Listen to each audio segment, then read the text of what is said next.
নমস্কার সকলকে।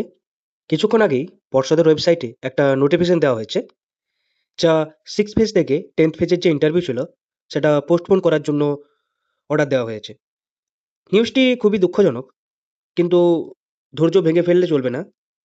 অবশ্যই আপনাদের পড়াশোনা চালিয়ে যেতে হবে। আপনারা যদি নোটিফিকেশনটা দেখেন, তাহলে বুঝতে পারবেন যে কিছু আনঅ্যাভয়েডেবল সার্কামস্ট্যান্সেস এর জন্য এটা ইন্টারভিউটা পোস্টপোন করা হয়েছে। পরবর্তী যে নতুন শিডিউল, সেটা অবশ্যই পর্ষদ থেকে জানিয়ে দেওয়া হবে। অবশ্য আপনাদের চেষ্টা করতে হবে যে পড়াশোনা চালিয়ে যাওয়ার। এখন ধৈর্য হারালে চলবে না। আপনারা চাকরি পাওয়ার অনেক কাছে এসে পৌঁছেছেন। তাই অবশ্যই বলব, আপনারা ইন্টারভিউ কখন হবে সেই নিয়ে চিন্তা না করে নিজের পড়াশোনা চালিয়ে যান। কারণ এটা আমরা কিছু করতে পারব না। যদি কোনো প্রকার বৃহত্তর আন্দোলন করা যায়, সেটাও অনেকটা সম্ভব হবে না, যেহেতু এখন ভোটের সময়। তাই পর্ষদ থেকে নতুন নোটিফিকেশন না আসা পর্যন্ত আপনাদের নিজেকে সংযত রেখে পড়াশোনা চালিয়ে যাওয়াটাই আমার মতে সবদিকে ভালো হবে।